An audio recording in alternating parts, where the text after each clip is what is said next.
Alright guys, fermented foods have been trending for a while now, and whether it's kombucha or kimchi or kefir or sauerkraut, there are a lot of reasons to eat fermented foods.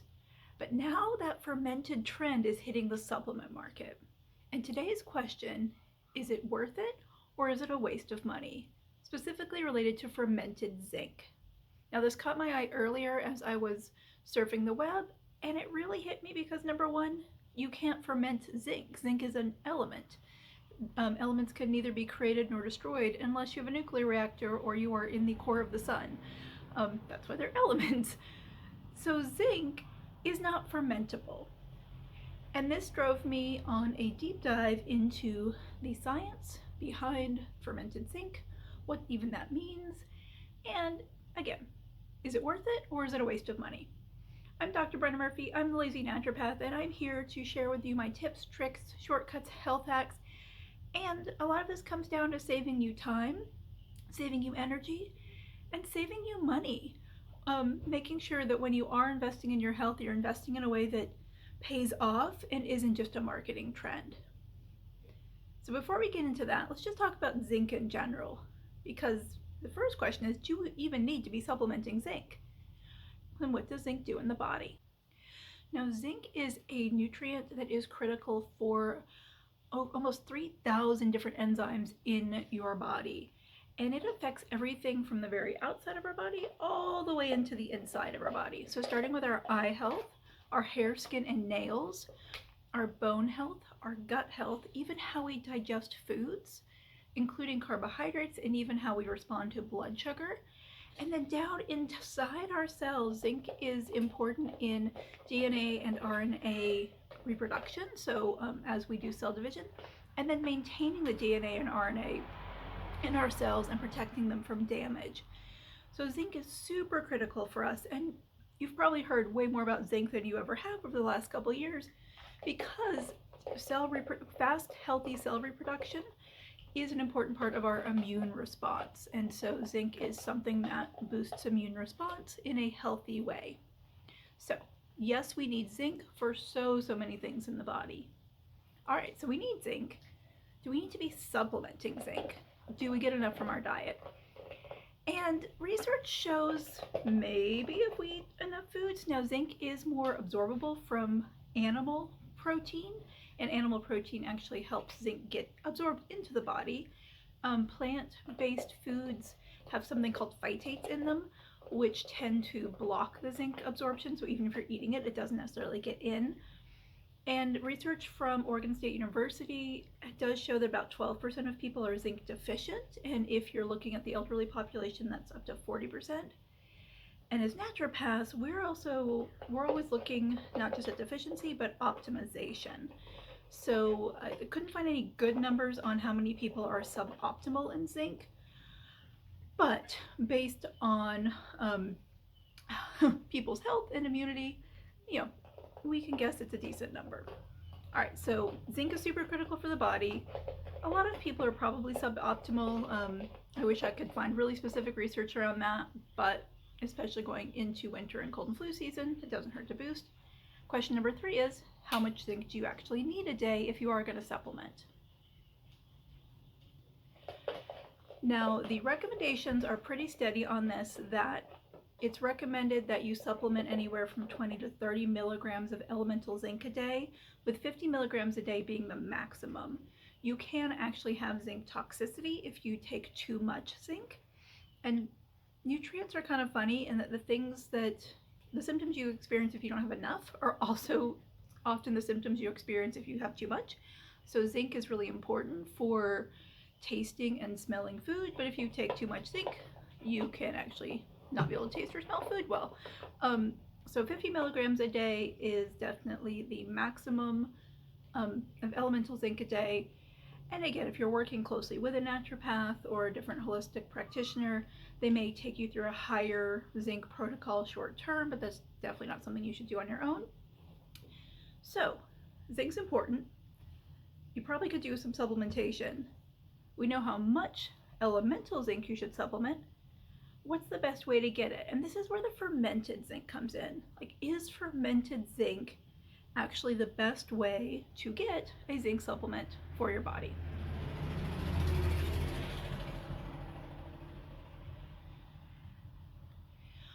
Let's talk about zinc supplements in general.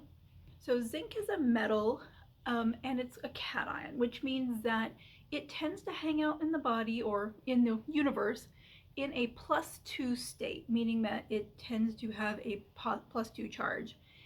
And we need to add something onto that zinc to neutralize it so it has a 0 charge. So we're going to add on either one thing that's -2 or two things that are -1. And a really common -2 element is oxygen. So a common form of zinc that you'll find in supplements is zinc oxide.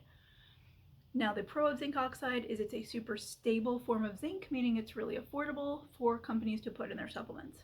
The con of zinc oxide being extremely stable is it's also really, really unavailable biologically. Our bodies don't break those oxide bonds very readily, so zinc oxide is the cheapest and least bioavailable form of zinc you can take, and that is definitely falling into the waste of money category. So the question is fermented zinc the best form of zinc you can take? So there are other ways that we can bind zinc to something in the body or in supplements so it can be transported into the body and then absorbed. And some of the best options are called zinc chelates. And this is where the zinc isn't actually attached to something else, but it's just kind of surrounded by something else. And so there's not actually a bond to break, just almost like a static charge to detract from and separate the zinc out. Now these zinc chelates seem to have very similar absorbabilities. Different research studies will highlight one over the other, but overall there hasn't been a consistent finding that one type of zinc chelate is better than another. And so these are your zinc citrates, your zinc glycinates, your zinc ornates. So all of these tend to have pretty similar bioavailabilities, meaning they're all pretty similar in you absorbing them based on how much you take in. Now, fermented zinc, from what I can find, basically is coming from the process of fermenting this is kind of coming from Japanese cooking. There is a fungus that they use in a lot of Japanese cooking that helps with fermentation. It's used in soy sauce production, and they can use this fungus and ferment it, add zinc to it, and make a whole foods based form of zinc. Like I said, a lot of times our best form of zinc dietarily is from an animal product, and if you're looking for a vegan or vegetarian zinc option, this is a way to create a whole food supplement that has zinc. And so basically it's a fermented mushroom basically that they add zinc to, dehydrate that, grind it up, and now you have dehydrated zinc enriched mushroom powder. So does this make it more absorbable? And I actually did not find that to be the case. Now there is some really strong research showing that fermented foods make zinc much more absorbable because the phytate that blocks zinc absorption gets broken down in the fermentation process. So in terms of dietary zinc, fermentation makes a huge difference. It definitely dramatically enhances the absorption of zinc. But in the supplement form, that fermentation process is breaking down an ingredient that wouldn't necessarily need to be in the supplement anyway. So I guess if you do want a whole food supplement, I don't know, it's kind of solving a problem that doesn't really exist, in my opinion, and based on the science. And the other part of this is the one supplement on the market that's really leading with the idea that it is a fermented form of zinc. The form of zinc in that supplement is zinc oxide. It's from a fermented media, but it's still zinc oxide. And there's no amount of fermentation that breaks that oxide bond. It's still a really, really stable, therefore hard to break bond, therefore meaning it's a less absorbable form of zinc.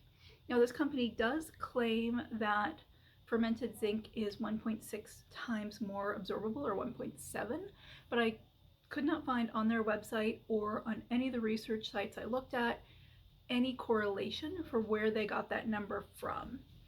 So if you see that anywhere, I would love to look at it. Again, I'm a skeptic who is willing to be wrong, but I could not correlate that claim with any of the research out there, and I did a deep dive into the research.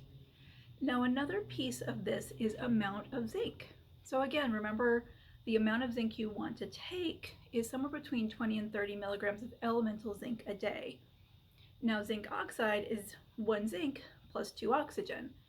And the way that we figure out how much of an element is in something is based on weight. Zinc is pretty heavy.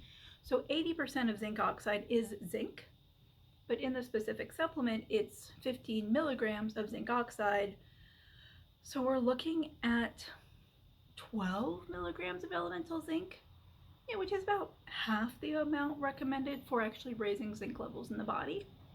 So again, I think my take on this, after doing all the research and looking at, again, absorbability of zinc, how you actually more easily get in elemental zinc, the fermentation process. I even looked the company that actually makes the fermented zinc to sell, the one that's making the raw ingredients, their research around zinc and around another product they make, iron.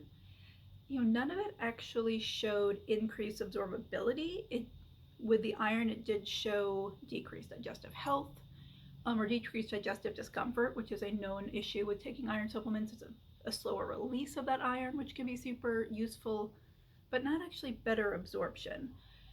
So again, I cannot find the research that supports that claim. Now, this company is putting this on their box, so I do believe they have some research study somewhere that shows that, but they're not leading with it, and therefore I can't evaluate it. And all the research I can evaluate doesn't support the fermentation process as a way of increasing zinc absorption. And then the form of zinc that they are putting in their supplement is a very non-absorbable form of zinc. It's the least bioavailable form of zinc. And I am very knowledgeable at chemistry, and fermentation would not change that form of zinc's absorption. So, this case, I'm going to say fermentable zinc is a waste of money. Now, in terms of a good zinc supplement, I will work on getting some links down below for that over the next couple of days.